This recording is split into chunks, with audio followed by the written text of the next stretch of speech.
예, 안녕하세요. 안녕하세요. 예. 또, 한 주가 어떻게 지나간지 모르겠습니다. 다들 치열한 삶을 살다가 또 이제 주일을 함께 모였는데요. 하나님의 은혜를 통해서 우리가 회복하고 다시금 한 주 동안 살아갈 수 있는 힘을 얻는 복된 시간이 되기를 주님의 이름으로 축원합니다.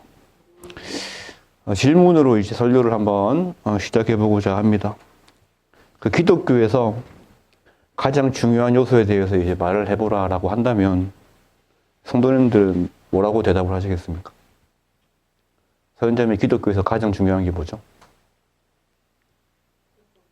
복음, 그렇죠? 복음이 중요하죠. 예. 장지현 집사님은 뭐가 제일 중요한 것 같습니까? 예수 그리스도. 예. 다 정답이에요. 예. 근데 이게 여러 사람들한테 이제 이런 질문을 하면 공통적으로 이제 돌아온 대답이 있습니다. 이게 무엇이냐면 믿음이 가장 중요하죠. 예수 그리스도를 믿는 믿음, 예, 복음을 믿는 믿음, 예, 그것이 가장 중요하다고 공통적인 답을 이제 내어놓습니다. 히브리서 11장 6절을 보아도 이렇게 말씀하고 있습니다. 믿음 없이는 하나님을 기쁘게 할 수 없다. 이렇게 말씀하고 있고요. 하박국 2장 4절에 보면, 그리고 로마서 1장 17절에 보면 이렇게 말씀하고 있어요. 의인은 뭘로 산다고요? 믿음으로 산다라고 성경은 분명하게 선언을 하고 있습니다. 예수님의 공생애를 기록해 놓은 그 공관복음을 보아도 마찬가지인데요. 예수님께서는 많은 사람들을 가르치시면서, 그리고 많은 사람들의 병을 고치시면서 이렇게 말씀을 하십니다. 내 믿음이 너를 구원하였다라고 말씀을 하세요. 그리고 성경을 계속해서 보면 서신서를 기록한 바울과 베드로도 마찬가지입니다. 이들은 성도를 향한 진심 어린 당부를 전하는데요. 다른 어떤 것보다 중요하게 강조했던 것은 바로 다른 것이 아니라 바로 믿음이었습니다. 믿음을 지키기 힘든 그 상황에서도 바울과 베드로는 믿음을 굳게 세워야 한다라고 진심 어린 당부를 계속해서 이제 전했습니다. 그렇다면 우리가 한번 성경을 읽어보면서 생각을 한번 해볼 필요가 있습니다. 하나님의 말씀이 성경에서 믿음에 대해서 계속해서 왜 강조를 하고 있는가? 거기에 대해서 한번 고민을 해봐야 됩니다. 그냥 믿음을 강조하기 때문에 중요한 거구나 라고 거기서 끝나는 게 아니라 왜 계속 믿음에 대해서 강조를 하고 있는 것인가? 그 이유가 바로 이것이죠. 그 믿음이라는 것은 우리가 너무나도 이제 바라고 고대하고 있는 구원과 연결되어 있기 때문이에요. 내 영혼이 구원받는 것, 그것이 믿음과 연결되어 있기 때문입니다. 여기에 대해서 베드로전서 1장 9절에서는 이렇게 말씀을 하고 있습니다. 믿음의 결국 곧 영혼의 구원을 받음이라 라고 기록되어 있어요. 제가 방금 읽어본 베드로전서 그 말씀에 그 결국이라는 표현이 이제 사용되고 있는데, 여기서 사용된 결국이라는 말은 결과라는 말과 동일한 의미로 사용되는 표현입니다. 결국이 뭐라고요? 결과, 의미다라는 것입니다. 그 정리해 보면 이런 말이 됩니다. 다른 어떠한 것도 아닌 오직 믿음의 결과로 너의 영혼이 구원을 받을 수 있다라고 성경은 쓰고 있다는 것. 그런데 이러한 믿음은 내 안에서 만들어진 믿음이 아니죠. 우리는 잘 알고 있습니다. 위로부터 내려온 바로 하나님께서 주신 선물로서의 믿음이 너의 영혼을 구원한다라고 성경은 말을 하고 있는 것이죠. 바로 이러한 내용입니다. 예수님께서 내 죄를 위해 죽으시고 부활하시고 그리고 승천하셨다는 사실에 대해서 내가 이제 믿어지게 되는 것.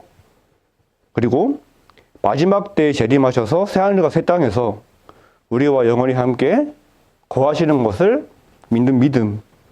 바로 이 믿음이 우리가 예수를 주로 고백하는 사람들이 가지게 되는 믿음이다라는 것입니다. 그런데 어떻습니까? 신앙생활을 하다 보면요, 우리가 교회 생활을 하다 보면 이러한 신앙 고백을 하긴 해요. 입술로는 고백을 합니다. 예수님께서 나를 위해 죽으셨고 부활하셨고 승천하셨고 다시 오셔서 우리와 영원히 거하실 것이다 라는 고백을 하지만 구원에 대한 확신을 가지지 못하는 사람들이 있습니다. 예. 이러한 분들은 죽음 후를 두려워하죠. 물론 죽음에 대해서 이제 두려워하는 감정을 무시하자는 것이 아니라 우리는 그래도 죽으면 어떻습니까? 천국 가잖아요. 근데 그 감정적인 두려움보다는 내가 죽어서 지옥 가는 게 아닐까라는 그런 영혼적인 두려움에 대해서 가지고 있다는 것이죠. 그리고 하나님께서 나를 버리시는 것은 아닌가. 그러한 막연한 두려움을 가지고 신앙생활을 하시는 분들도 계십니다. 그런데 반면에 이러한 사람들도 있습니다. 나는 그냥 무조건 믿습니다. 무조건. 예. 믿음에 대해서 고백을 하고 거기에 대해서 확인하지 않고 점검하지 않고 그냥 나는 무조건 믿어요. 그냥 당신이 믿는 것이 무엇입니까? 라고 물어봤을 때 그냥 그 사실에 대해서만 고백하지 그 안에 대한 그 진리와 내용에 대해서는 별로 궁금해하지 않는 그런 분들이 있다는 것입니다. 그런데 우리는 분명히 알아야 돼요. 두렵고 떨림으로 너의 구원을 이루라 라고 성경은 분명히 말을 하고 있습니다. 그 믿음이 도대체 무엇인가? 그래서 오늘 제목이 뭡니까? 제목이. 그죠? 이 두 개가 필요하다는 거예요. 스스로 내가 인식을 하고 이게 발현되고 있는가? 내 삶에서. 그것을 우리는 분명히 합니다. 그렇다면 우리가 하나님께서 그 주신 믿음, 성경에서 계속해서 강조하고 있는 위로부터 임하는 내 영을 구원하는 그 믿음. 근데 어떤 걸 말하는 것인가? 오늘 말씀을 통해서 한번 살펴보고자 하는데요. 오늘 본문 1절 말씀을 제가 한 번 더 읽어보겠습니다. 나의 자녀들아, 내가 이것을 너희에게 씀은 너희로 죄를 범하지 않게 하려 함이라. 만일 누가 죄를 범하여도 아버지 앞에서 우리에게 대언자가 있으니 곧 의로우신 예수 그리스도시라. 아멘. 사도는요, 나의 자녀들아라는 표현을 사용하면서 상당히 친근감 있는 어조로 성도님들에게 편지를 쓰고 있어요. 그리고 곧바로 이어서 이것을 너에게 씀은이라는 말로 이 편지를 쓴 목적에 대해서 이제 밝히고 있죠. 그 이유가 무엇이냐면 바로 이러한 이유입니다. 성도들로 하여금 죄를 범하지 않게 하려는 목적이 있었기 때문에 요한은 붓을 들었던 것이었습니다. 요한은 이렇게 말하고 있습니다. 죄를 범한다 하더라도 믿음을 가진 성도들에게 대언자가 있다는 사실을 이제 알려주고 있는데 그분이 바로 누구입니까? 우리의 믿음과 구원의 주체가 되시는 예수님이다라고 요한은 밝히고 있죠. 그런데 여기서 우리는 요한이 이렇게 죄를 범하지 않게 하려는 목적으로 이 편지를 쓴 사실에 한번 주목을 해볼 필요가 있습니다. 왜 그렇습니까? 바로 그 이유는 바로 이런 것이죠. 믿음을 통해서 구원을 받은 존재가 되었다 하더라도 죄를 지을 수 있는 모습이 있습니까? 없습니까? 있죠. 있어요. 한 주 동안 나 죄 안 지었다 하시는 분 손 한번 들어보세요. 없습니다. 저도 너무나도 많은 죄를 지었던 것 같습니다. 구원을 받았지만 예수 그리스도를 믿음의 주로 고백하지만 우리에게 이러한 모습이 있다는 것입니다. 예수님을 믿는 사람이든지 믿지 않는 사람이든지 동일하게 우리는 너무나도 많은 죄를 지으면서 살아갑니다. 요한도 이 사실을 알았을까요? 몰랐을까요? 당연히 알았겠죠. 당연히 알았습니다. 그런데 왜 사도 요한은 왜 이런 메시지를 남겼던 것인가? 바로 이러한 이유 때문입니다.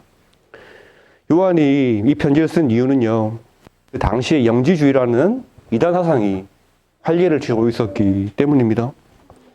그 영지주의라는 말에 대해서 한 번쯤 들어보았을 텐데, 바로 영지주의는 이러한 것입니다.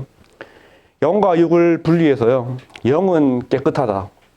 영은 깨끗하지만 육은 더러운 것이다. 라고 주장하던 이단이 바로 영지주의였습니다. 그렇기 때문에 어떻습니까? 영은 깨끗하고 육신은 더러운 것이기 때문에 예수님께서 육체로 오신 것을 당연히 부인했겠죠. 육은 더러운 것이기 때문에.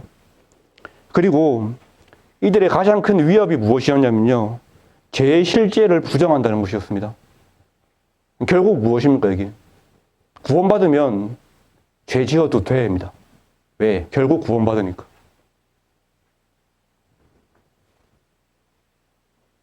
근데 이게 맞습니까, 이게? 죄 지어도 됩니까, 계속? 근데 우리 죄 짓잖아요, 사모님. 어떻게 된 걸까요, 이게? 좀 아이러니합니다. 그렇죠? 예. 근데 이 말이 무슨 말이냐면, 제가 절대 죄를 지으면 안 된다. 죄를 지으면 구원이 탈락되었다. 라고 말하는 것이 아니라, 여기에 대해서 우리가 한번 고민을 해볼 필요가 있다는 것이죠. 이러한 그 영지주의가 오늘날에도 이제 그 뿌리가 연결되어서 계속해서 한국 교회를 공격하고 있습니다. 그것이 바로 무엇이냐면 구원파입니다. 구원파. 들어보셨죠? 박옥수 구원파. 그런 사람들이 아직도 죄의 실제에 대해서 이제 부정을 하고 있는데 이러한 것들이 아직도 우리를 이제 괴롭히고 있다라는 것이죠.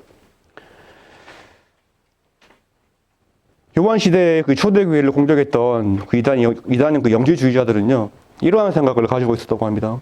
자신이 영적인 조명을 받으면, 구원받은 이후에도 죄로 인한 어떠한 영적인 죄책감을 가지면 안 된다. 그런 마음들을 가지고 있었던 것입니다. 그런 구원받지 못한 그렇게 되면 구원받지 못한 상태라는 잘못된 교리를 전파하면서 교회를 공격했던 것인데, 이러한 그 잘못된 구원관에 빠지지 않도록 요한은 이러한 편지를 썼던 것이었습니다. 그래서 성도가 되었다면 바른 구원관을 가지는 것이 중요했는데, 바로 이제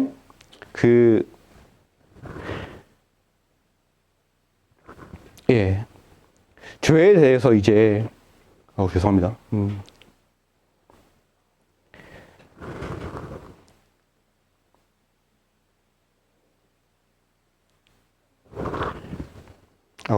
제가 어저께 정신이 없어가지고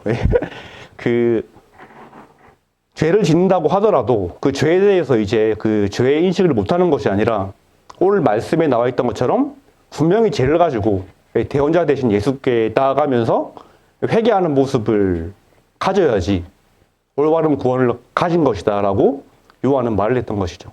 그러니까 이제 구원파적인 그런 그 교리를 가지고 있는 사람들이라는 건 어떻게 됩니까?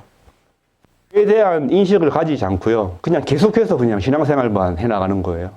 그런데 그 구원받은 영혼들이 이제 우리가 어떻게 하고 살아갑니까? 신앙생활 하면서.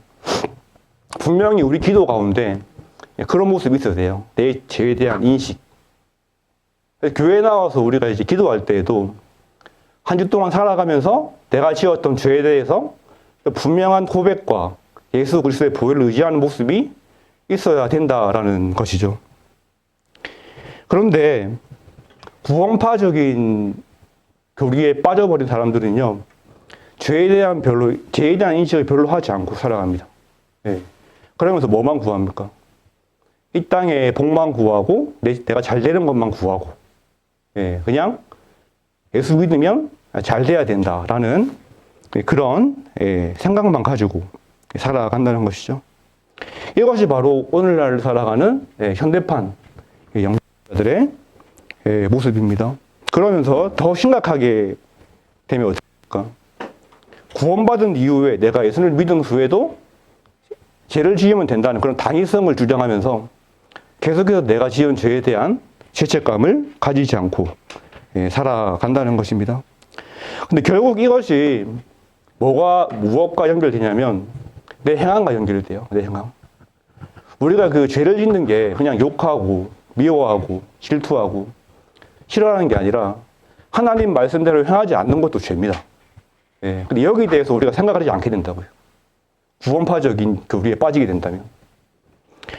야고보서에서는 믿음과 행함의 문제에 대해서 이렇게 분명히 다루고 있습니다. 뭐라고 말씀하고 있습니까? 행함이 없는 믿음은 그 자체가 죽은 것이다 라고 이렇게 쓰고 있습니다. 그리고 야고보서 2장 22절 말씀을 보아도 이렇게 나와 있어요. 내가 보거니와 믿음이 분명히 나와 있어요. 뭐라고? 믿음이 그의 행함과 함께 일을 한다. 근데 그의 행함이 없다면 그게 무엇입니까? 그게 죄라는 거예요, 그게. 그리고 행함으로 믿음이 온전하게 된다라고 말씀을 하고 있습니다. 야고보는 분명하게 밝히고 있습니다. 믿음과 행함이 함께 일한다. 행함을 통해서 믿음이 온전하게 되는 것이다. 여기에 대해서 우리가 분명한 인식이 있어야 한다는 것입니다. 그런데 이러한 것들을 염두하지 않고 이제 신앙생활을 하는 성도들이 너무나 많이 있다는 것이에요. 예. 근데 아까 말했잖아요, 내가 처음에. 무조건 믿습니다, 그냥 무조건. 예, 여기에 대해서 생각해보지 않고, 내 죄에 대해서 생각해보지 않고, 무조건 믿습니다. 라고 말을 하면서 내 구원의 확신을 가지고 살아가는 분들이 너무나도 많다라는 것이죠. 여러분들 그 말 한번 들어보셨을 거예요. 바닷물이 썩지 않은 이유에 대해서 한번 들어보셨을 텐데, 바닷물이 썩지 않은 이유는요, 그 염분 3% 때문에 바닷물이 썩지 않는다고 합니다. 그런데 참 안타까운 사실이 있습니다. 우리나라 그 부패 지수가요, OECD 국가들 중에서 늘 순위권에 들어 있습니다. 5위 안에 들어 있다고 해요. 그런데 한국 교회의 성도 수가 몇 명일까요? 800만 명 정도 된다고 해요, 일단. 800만 명? 그렇다면 한국 사회의 현실은 왜 이럴 수밖에 없는 것인가? 한국 교회 성도들이 800만 명이 되는데 왜 한국은 부패지수 순위권에서 벗어나지 못하는 것인가? 나라의 5분의 1이 되는 그 인구의 숫자가 예수님을 구주로 모시고 살아간다고 하지만 우리는 왜 이런 현실을 살아갈 수밖에 없는 것인가? 약간 불편한 말씀이 될 수도 있지만 우리 여기에 대해서 한번 심각하게 고민을 해볼 필요가 있습니다. 결국 영지주의적 신앙과 구원파적인 구원론에 물들어 버린 거예요, 우리가. 나도 모르게. 그렇기 때문에 너무나도 안타까운 말이지만 원불교보다 기독교가 더 인지도가 낮다고 합니다. 그거는 부인할 수 없는 사실, 통계입니다, 통계. 얼마 전에 나온 통계예요. 기독교가 거의 꼴찌입니다. 원불교보다 더 신뢰가 없어요. 너무나도 안타까운 현실을 우리 살아가고 있는 것이죠. 그런데 제가 성도님들에게 성도님들 때문이에요 라고 말하는 게 절대 아니에요. 뭐 서연자매 때문에 그래요. 사모님 때문에 그래요. 명지형제 때문에 그렇잖아요 라고 말하는 게 아니라 뭐가 문제일까요? 목사들 책임입니다. 목사들 책임. 네, 내 책임입니다. 강단을 제대로 지키지 못한 목사들 책임입니다. 물론 모든 목사님들이 그러한 것은 아니겠죠. 우리 김나은 목사님 매주마다 그리스도 복음에 대한 보혈에 대한 복음을 전파하시는데 모든 목사님이 그러한 것은 아니지만 바른 목사님들이요 강단에서 설교할 때 죄에 대해서 이제 잘 언급하지 않습니다. 죄라는 단어를 잘 사용하지 않습니다. 왜 사용하지 않을까요? 불편해요. 서연자매한테 계속 죄인이라고 하면 어떨 것 같아요? 서연자매 죄인입니다. 유루자매 죄 짓지 마세요. 죄인이에요. 이렇게 말하면 아멘은 하겠지만 불편해합니다. 좋아하지 않아요, 사람들이. 그래서 이러한 이유로 성도가 줄어들면 다시 자연스럽게 교회에 또 헌금이 줄어들겠죠. 그렇기 때문에 올바른 복음을 전파하지 않는다고. 성도님들이 귀에 듣기 좋은 달콤한 이야기만 합니다. 좋은 이야기, 교훈적인 이야기, 예수님을 믿으면 어떤 복을 받는지에 대한 그런 이야기, 그런 것만 합니다. 결국 이러한 설교는요, 구원받은 자로서의 행함에 대한 것으로 연결되지 않습니다. 믿으면 구원받는 거지 뭐 행함이 뭐가 필요한가? 그게 구원파적 교리라고요. 그게. 우리가 이제 예수님을 믿으면 그 믿음을 통해서 내가 할 수 없는 그 행함을 그 내 마음을 뚫고 그 행함까지 가야 되는데 그것과 싸우지 못하게 만드는 한국교회의 문제 때문에 우리는 이러한 상황에서 신앙생활을 할 수밖에 없게 되었다라는 것입니다. 결국 제가 막 이런 말 하는 것도 너무 불편한데요. 한국교회 강단은 이 땅이 주는 복에만 환장해버린 괴물들을 양산해 버렸습니다. 우린 여기에서 분명히 구원에 대한 자기 인식을 다시 한 번 더 확인해 볼 필요가 있습니다. 내 모습을 통해서 내가 진실로 구원에 참여한 자가 되었나, 그것을 스스로 증명해 보아야 한다는 것이죠. 또한 오늘 설교 제목처럼 구원의 자기 발현 또한 필요합니다.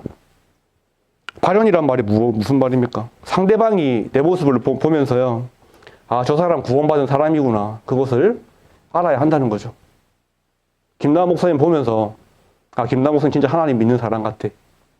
예, 조영수 성도님 보면서 아, 조영수 성도님 진짜 믿음 있는 것 같아. 예, 그런 느낌, 그런 말은 못 듣더라도 그런 느낌 정도는 분명히 예, 받을 수 있게 해야 한다는 것입니다. 한마디로 말하면 그겁니다. 그냥 예수를 믿기 전과 믿음 후를 비교해 보면 그런 겁니다. 너 어디 좀 변한 것 같아 라는 말을 들어봐야 돼요. 서현점에 어디 좀 변한 것 같아요. 예수 믿고 나서. 좀 변한 것 같아요. 유리점에 예수 믿고 나서 좀 변한 것 같은데? 이런 말을 들어야 한다는 것입니다. 구원받은 자가 되었다면 분명히 내 모습은 조금씩 달라지기 때문이겠죠. 물론 지금 예수님을 영접한 지 얼마 안 되신 분들은요, 그 모습이 조금 희미할지도 몰라요. 예, 희미할지도 모릅니다. 하지만 신앙생활을 나름 오래 하신 분들을 기준으로 해본다면 과거의 10년 전의 내 모습, 그리고 20년 전의 내 모습, 그 모습과 내 모습을 비교를 해볼 필요가 있어요. 그때 모습과 내 모습은 과연 어떻게 달라졌는가? 내가 예전엔 이기적이었고 정말 사랑도 없고 잘 베풀 줄도 몰랐는데 지금 과연 내 모습은 어떻게 변한 것인가? 예수를 믿고 나서 나의 삶은 어떻게 달라졌는가? 거기에 대해서 내 스스로 한번 점검을 해볼 필요가 있다는 것입니다. 신앙생활을 한 지 오랜 시간이 지났지만 전혀 변화된 모습이었고 오히려 역행을 했다. 그런 분들이 계실 수도 있겠죠. 교회에서의 모습과 가정에서의 모습이 다를 수 있어요. 우리 속으면 안 됩니다. 교회에서는 너무 나이스한 집사님이에요.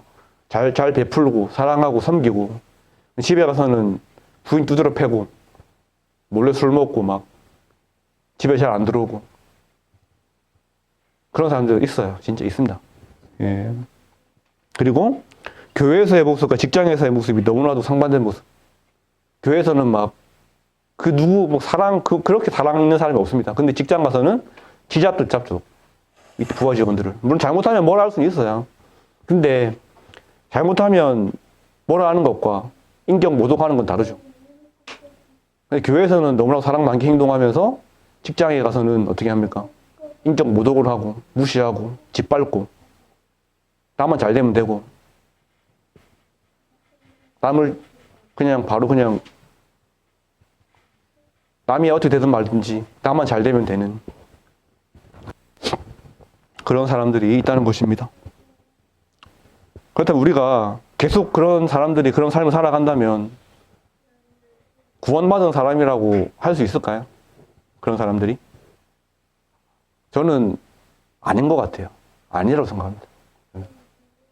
제가 2년 전에 교회를 나오면서 시흥상부교회에 있었거든요. 목사님 아들이 젊었을 때 엄청 망난이었어요. 진짜 망난이었어요. 지금은 막 찬양 인도하고 예수님 잘 믿고 신앙생활 잘 하는데 10대 때 너무 망난이어가지고 훔쳐먹고 마트 가서 강릉에 살았거든요. 그분이 막 훔쳐먹고 오토바이 훔치고 막 그냥 나쁜 짓을 다 했어요.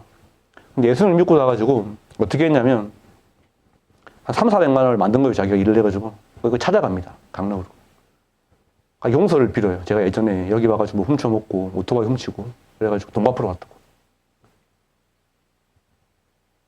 그런 모습이 이제 필요하다는 겁니다.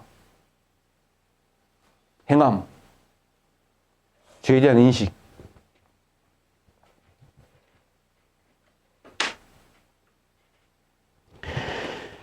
네, 오늘 본문 2장 1절을 보면 이렇게 말씀하고 있습니다. 너희로 죄를 범하지 않게 하려 함이라. 구원을 받은 자로서 죄를 거부하는 삶을 살아야 하는 것은 맞지만 혹시나 내 연약함 때문에 죄를 짓게 된다 하더라도 그 죄를 고백함을 통해서 죄에서 자유롭게 되는 영적 상태에 머물기를 힘쓰는 모습이 있어야 한다고 사도 요한은 이제 말씀을 통해서 밝히고 있습니다. 말씀을 통해서 구원을 받은 성도가 되었다면 죄에 대해서 침묵하거나 핑계하는 모습을 절대로 보여주어서는 안 된다는 것이죠.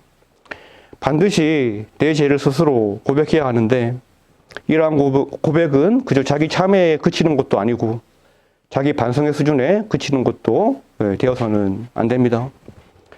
죄에 대한 고백은 반성문 한 장 쓰는 정도의 시시한 것이 아니기 때문입니다. 세상 사람들도 죄를 짓고 나서 어떻게 합니까? 자신의 죄에 대해서 후회를 하거나 반성하는 모습을 분명히 보여주죠.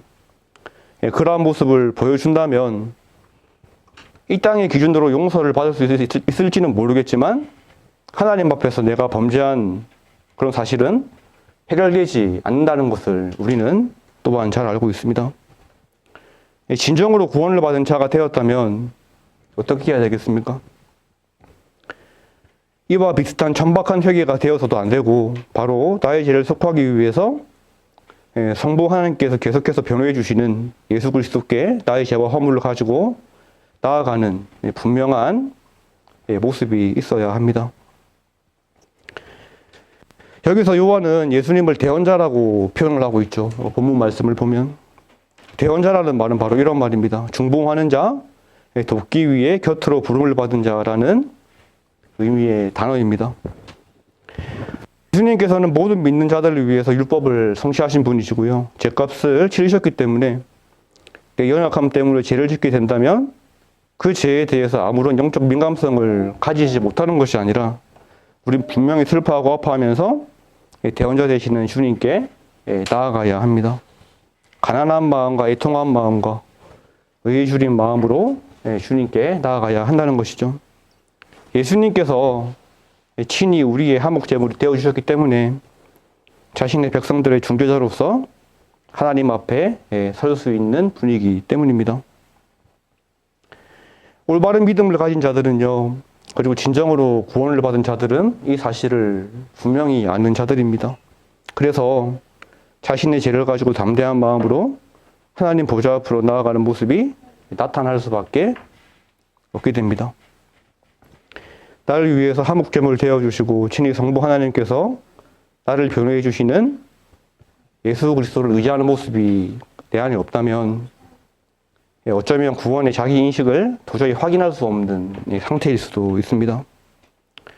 하나님으로부터 선물을 받은 믿음이 아니라 내 스스로 내가 만들어버린 자기 확신으로 신앙생활이 아니라 종교생활을 하고 있는 것이 될 수도 있다는 것이죠. 사도 요한은 계속해서 올바른 구원에 대해서 확인할 수 있도록 이렇게 말씀을 하고 있습니다. 우리가 그의 계명을 지키면 이로써 우리가 그를 아는 줄로 알 것이요 그를 아노라 하고 그의 계명을 지키지 아니하는 자는 거짓말하는 자여 진리가 그 속에 있지 아니하되라고 말씀을 하고 있습니다. 계속해서 요한은 이어지는 말씀을 통해서 예수님의 계명을 지킴으로써 자신의 구원받은 자인지 확인할 수 있다는 것에 대해서 말씀을 하고 있어요. 이 말씀은 자기 구원의 인식과 자기 발현이 동시에 해당되는 부분이기도 합니다. 계명을 지키는지 지키지 않는지는 나도 알고 남도 내 모습을 보면서 알기 때문입니다. 여기에서 우리는 이 부분을 한번 주목해 볼 필요가 있습니다. 그를 아는 줄로 알 것이요. 그를 아는 줄로 알 것이요. 성도들이 예수 그리스도의 계명을 지키면 예수님께 속해 있다는 것을 우리는 분명히 확인할 수 있다는 것이죠. 그런데 이 말을 우리가 율법주의와 혼동해서는 안 됩니다.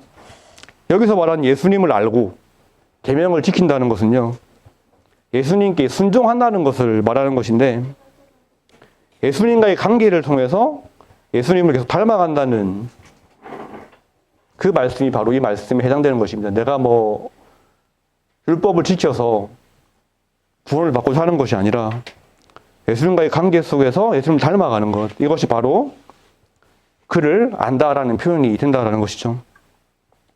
즉 구원을 받기 위해서 계명을 지키는 것이 아니라 무엇입니까? 구원을 받은 자들로서 계명을 지키고 예수님께 순종하는 모습, 이 바로 이것이 구원의 자기 발현의 모습이 된다라는 것입니다. 구원받은 자라면 계명을 지키고 순종하는 모습을 통해서 예수님을 닮아가게 됩니다.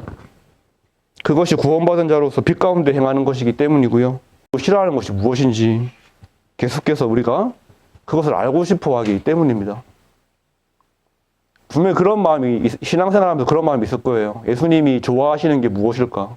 지금 내 삶 가운데 예수님께서 좋아하시는 게 무엇일까? 그리고 예수님이 싫어하는 게 무엇일까? 그런 마음의 찔림이 분명히 있어야 됩니다. 내가 놓인 상황 가운데.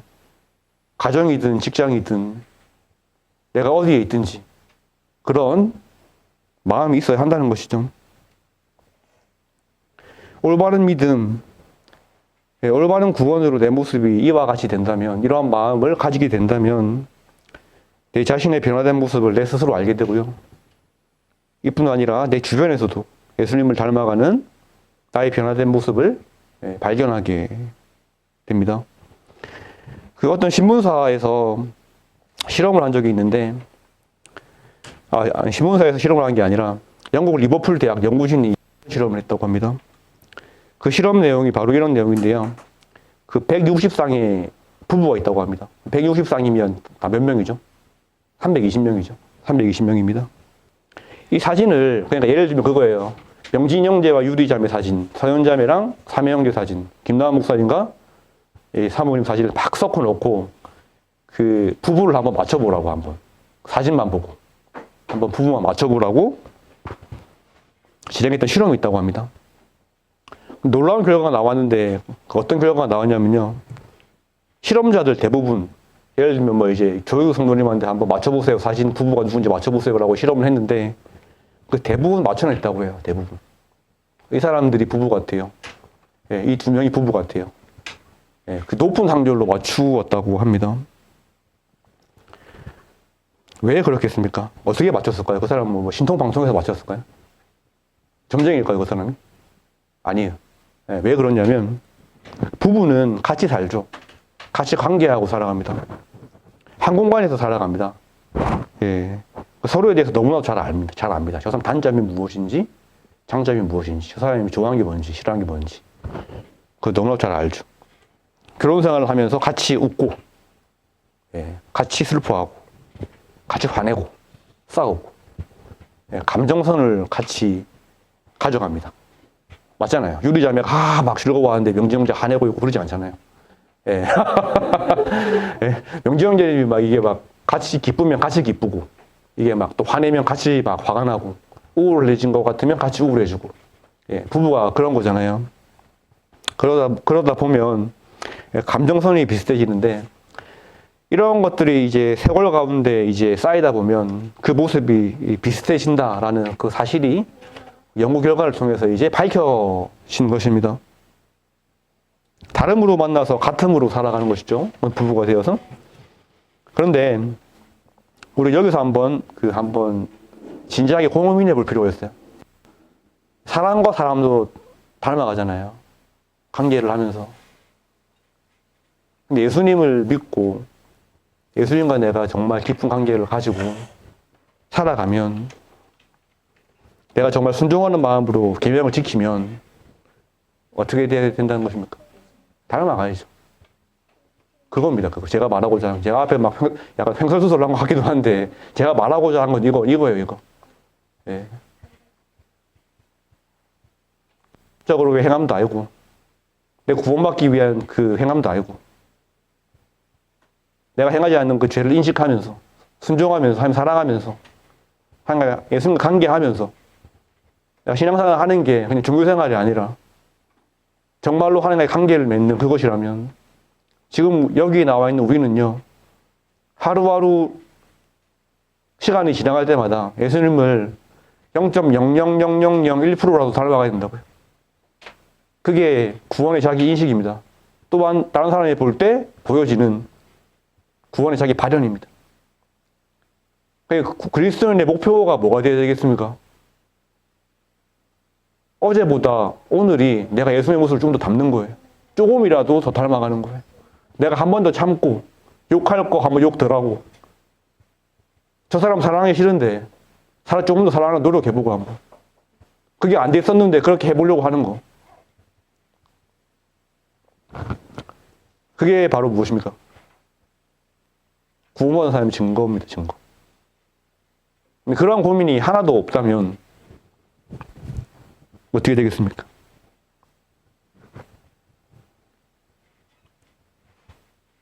의심해봐야 돼요, 스스로. 나 구원받은 거, 예수님 믿는 거 맞나? 내가 진짜?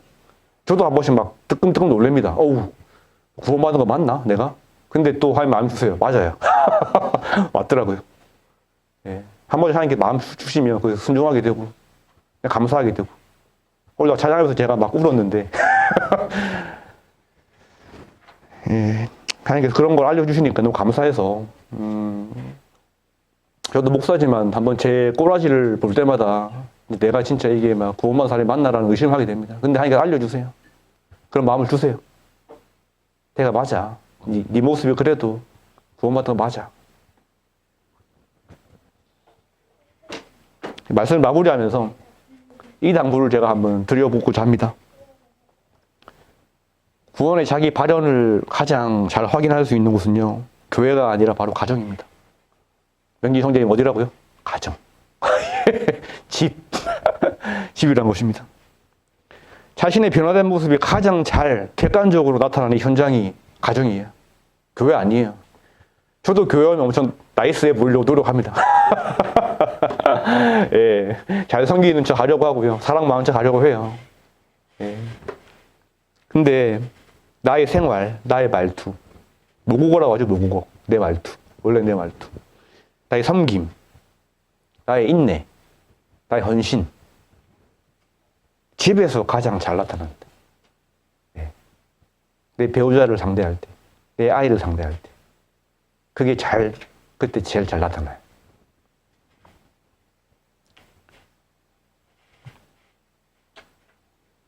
가정에 돌아가서 남편이 아내에게, 그리고 아내가 남편에게 악마가 된다면, 저 사람이랑 살기 싫어라는 생각이 들게 한다면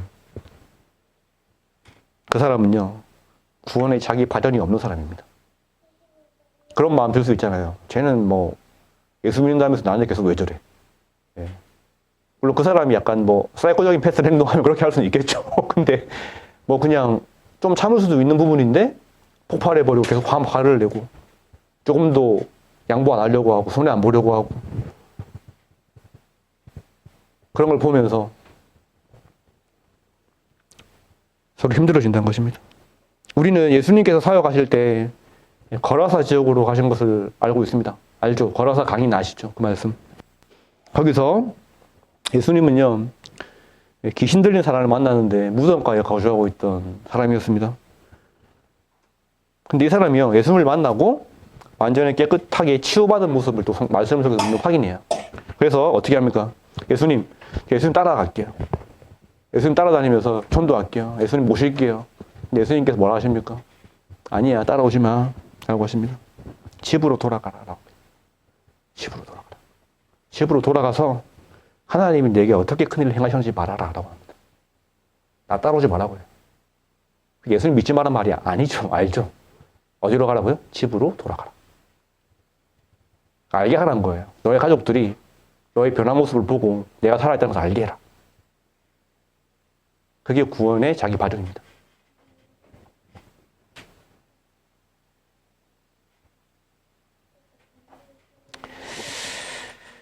오늘 말씀을 맺도록 하겠습니다. 오늘은 구원의 자기 인식과 자기 발현이라는 제목으로 한번 말씀을 나눠보았는데요. 구원의 확신은요, 나는 예수를 믿으니까 구원받은 거야 라고 자기 체면을 거는 것을 말하지 않습니다. 구원의 확신이란 삶으로 확증되는 역동적인 것입니다. 우린 죄인이지만 그 죄를 용서받았습니다. 하지만 또 죄를 짓는 죄인입니다. 그렇기 때문에 우리는 매일매일 죄를 용서받으면서 죄를 지음에도 불구하고 다시는 이 죄를 짓지 않겠습니다. 예수님이라고 결심을 하는 주님의 계명에 따라 순종하고 살아야 되는 존재이기도 합니다. 그것을 통해서 하나님의 사랑이 내 안에 온전히 자리 잡는 것을 체험해야 되고요. 실제로 내가 예수님과 연합했음을 깨달아가는 과정 또한 분명히 있어야 되겠죠. 그 가운데 내 연약함으로 인해서 넘어지고 실패하는 경우도 종종 있을 겁니다. 내일도 그렇게 될 겁니다. 우리는 내일도 그렇게 될 겁니다. 하지만 그때마다 내가 주님 안에 있음을 기억하면서 포기하지 말아야 할 것입니다.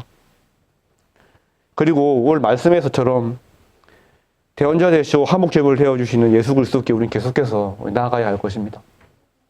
이것이 바로 구원의 확신을 가지고 살아가는 성도입니다.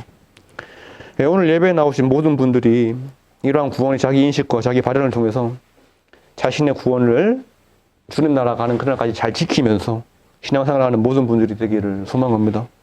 늘 두렵고 떨리는 마음을 가지고 하나님께서 주신 너무나도 귀한 믿음과 구원의 축복을 가지고 살아간다면 내 모습을 통해서 많은 사람들이 옳은 길로 돌아오게 되는 그런 축복 또한 누리게 될 것입니다. 하나님께로부터 내려온, 위로부터 내려온 올바른 믿음을 통해서 구원의 자기 인식과 자기 발현의 축복을 늘 누릴 수 있는 시성기능 교회 성도님들이 될 수 있기를 주님의 이름으로 축원하겠습니다.